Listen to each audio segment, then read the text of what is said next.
আমরা আলোচনা করব 100 পরিমাপ অধ্যায়ের 126 নাম্বার পৃষ্ঠা থেকে আমরা 2 নাম্বার সমস্যা থেকে আলোচনা করব। আর গত ক্লাসে আমরা যে বিষয়গুলো আলোচনা করেছিলাম যে পরিমাপ কি, পরিমাপের প্রয়োজনীয়তা, পরিমাপের একক সমূহ, কিভাবে আমরা এক ধরনের একক থেকে অন্য ধরনের এককে পরিবর্তন করতে পারি, এই বিষয়গুলো গত ক্লাসে আমরা আলোচনা করেছিলাম। তো আমরা আজকে আলোচনা করব যে কোনো বস্তু অথবা যে কোনো একটা জায়গা হোক, টেবিল হোক, পুকুর হোক, বাগান হোক, এই জিনিসগুলো পরিমাপ কিভাবে করতে হয়, এগুলোর ক্ষেত্রফল কিভাবে বের করতে হয় এবং পরিসীমা কিভাবে বের করতে হয়।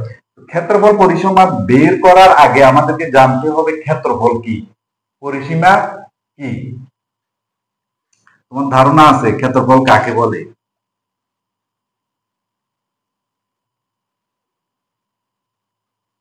এই যে একটা ক্ষেত্র, এই ক্ষেত্রটার নাম কি?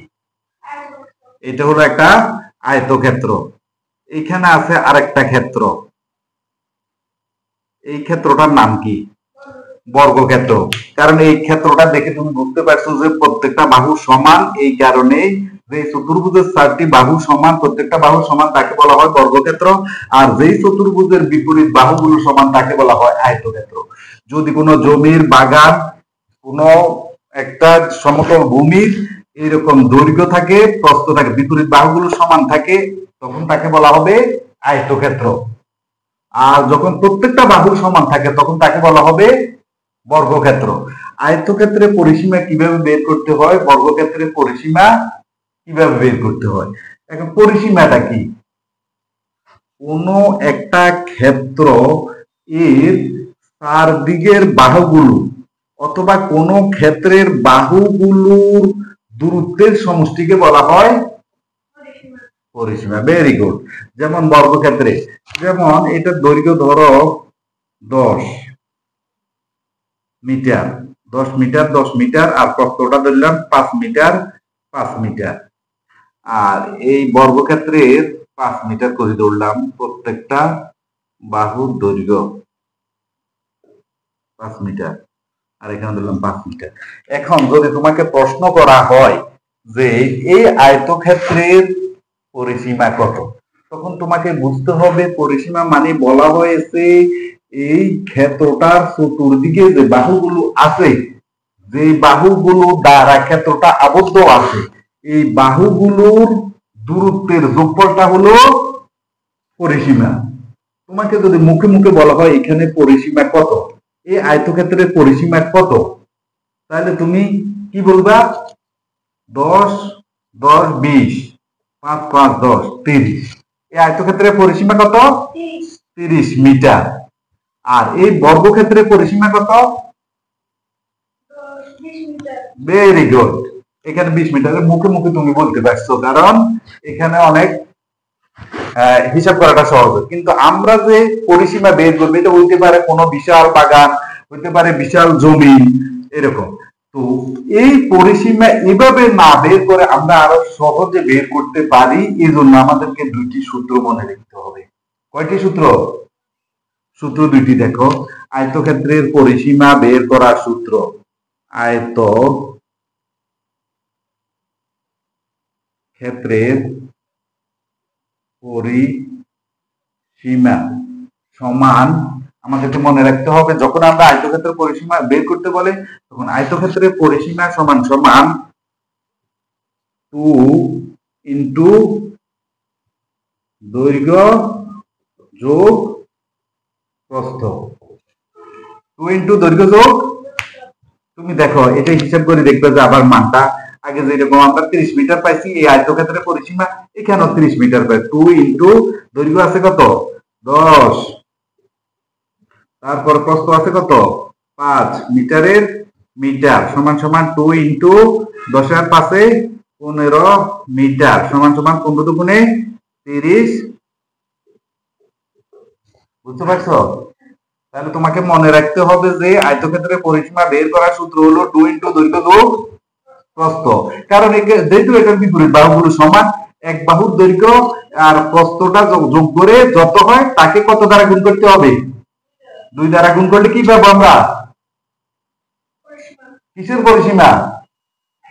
আয়তক্ষেত্রের পরিসীমা। ঠিক একইভাবে আরেকটা সূত্র তোমাকে মুখস্থ রাখতে হবে, মনে রাখতে হবে বর্গক্ষেত্রের পরিসীমা বের করা। বর্গক্ষেত্রের পরিসীমা বের করার সূত্রটা কি হবে? বর্গক্ষেত্রের পরিসীমা সমান সমান, যেহেতু এটা প্রত্যেকটা বাহু সমান, কয়টা বাহু সমান? 4টা বাহু। 4 ইন্টু এক বাহুর দৈর্ঘ্য। তাহলে কি হবে? 4 ইন্টু এক বাহুর দৈর্ঘ্য, এক বাহুর দৈর্ঘ্য আছে 5 মিটার, সমান সমান 4 5 20 মিটার। বুঝতে পারছো? তাহলে আমরা কি শিখলাম, কি বুঝলাম? যে কিভাবে আয়তক্ষেত্রে এবং বর্গক্ষেত্রের পরিসীমা বের করতে হয় এবং সূত্র ব্যবহার করে কিভাবে আয়তক্ষেত্র এবং বর্গক্ষেত্রের পরিসীমা বের করতে হয়। এবং আমরা আরো জানলাম যে পরিসীমা কি এবং আয়তক্ষেত্র কি, বর্গক্ষেত্র কি। আরো দুইটা সূত্র আমাদেরকে এখন মনে রাখতে হবে। এটা তো বললাম আয়তক্ষেত্র, আর এটাকে বললাম বর্গক্ষেত্র। পরিসীমার সূত্র আমরা জানি, যদি আমাদেরকে প্রশ্নের মধ্যে বলা থাকে যে ক্ষেত্রফল বের করো, ওই জমিনের ক্ষেত্রফল কত, তাহলে আমরা বুঝতে হবে ক্ষেত্রফলটা কি। ক্ষেত্রফল কি? কোনো একটা ক্ষেত্র যতটুকু জায়গা জুড়ে আছে অথবা সীমানার ভিতরে, ক্ষেত্রের সীমানার ভিতরে যতটুকু জায়গা, সম্পূর্ণ জায়গাটাকে বলা হবে কি বলা হবে? এটা পুরোটা হলো ক্ষেত্রফল। তাহলে ধরো এটা হলো 5 মিটার আর এটা আছে 5 মিটার। আচ্ছা, আয়তক্ষেত্রটা আগে বাইর করি, 10 মিটার 5 মিটার। তাহলে এই আয়তক্ষেত্রটার ক্ষেত্রফল তোমাকে যদি পরিসীমা বের করতে বলে, তখন তুমি চতুর্দিকে বাহুগুলোর দৈর্ঘ্যের দূরত্বটা বের করো। আর এখন পরিসীমা বললে পুরো বাহুগুলোর ভিতরে যে জায়গাটা আছে এটা কতটুকু সেটা বের করতে হবে। তাহলে আয়তক্ষেত্রের ক্ষেত্রফল সমান, এটার জন্য তোমাকে একটা সূত্র মনে রাখতে হবে, আয়তক্ষেত্রের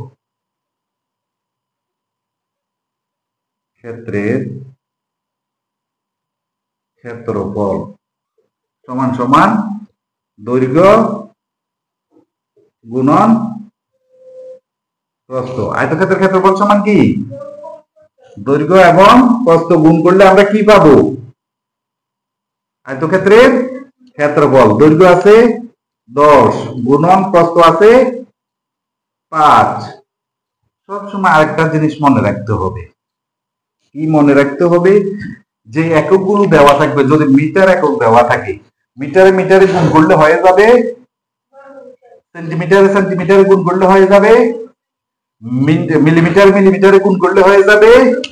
এখানে আমরা গুণ করছিলাম কি 10 মিটার এবং 5 মিটার, এখন এটা হয়ে যাবে যত হবে তত বর্গ মিটার, এত বর্গ একক। এই সূত্রটাকে বলা হয় এত বর্গ একক। একক বলতে যে জিনিসটা মিটার দেওয়া থাকলে মিটার ব্যবহার করবে।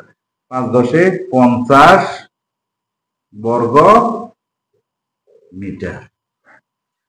এবার আসো, ঠিক একইভাবে বর্গক্ষেত্রের ক্ষেত্রফল, বর্গক্ষেত্রটা যতটুকু জায়গা জুড়ে আছে এটা পুরো জায়গাটার পরিমাণটা কতটুকু, এটা বের করা, যদি বর্গক্ষেত্রের ক্ষেত্রফল সমান, এই সূত্রটাও তোমার মনে রাখতে হবে। বর্গক্ষেত্রের ক্ষেত্রফলের সূত্র কি? বাহু স্কয়ার বলে, মানে একটা বাহুর গুণ, ওটা তো পরিসীমা বের হয়ে যাবে। বাহু গুণন অথবা এটাকে বলে অনেকে বাহু স্কয়ার। বাহু স্কয়ার মানে হলো বাহু গুণন বাহু। তাহলে এখানে আছে 5 গুণন 5 মিটারে দেওয়া আছে, তাইলে হয়ে যাবে বর্গ মিটার, 25 বর্গ মিটার। বুঝতে পারছো? তাহলে আমরা আজকে কি বুঝতে পারলাম, কিভাবে একটা জমিনের কোন একটা ক্ষেত্র, এটা হইতে পারে আয়তক্ষেত্র, হইতে পারে বর্গক্ষেত্র, এই আয়তক্ষেত্র এবং বর্গক্ষেত্রের ক্ষেত্রফল কিভাবে বের করতে হয় এবং পরিসীমা কিভাবে বের করতে হয়। এই জন্য তোমাকে মনে রাখতে হবে কয়টা সূত্র? 4টা সূত্র। আয়তক্ষেত্রের জন্য 2টা, বর্গক্ষেত্রের জন্য 2টা। তুমি মনে রাখবা আয়তক্ষেত্রের ক্ষেত্রফল সমান আয়তক্ষেত্রের ক্ষেত্রফল সমান দৈর্ঘ্য গুণন প্রস্থ, আর আয়তক্ষেত্রের পরিসীমা সমান 2 ইনটু দৈর্ঘ্য যোগ প্রস্থ।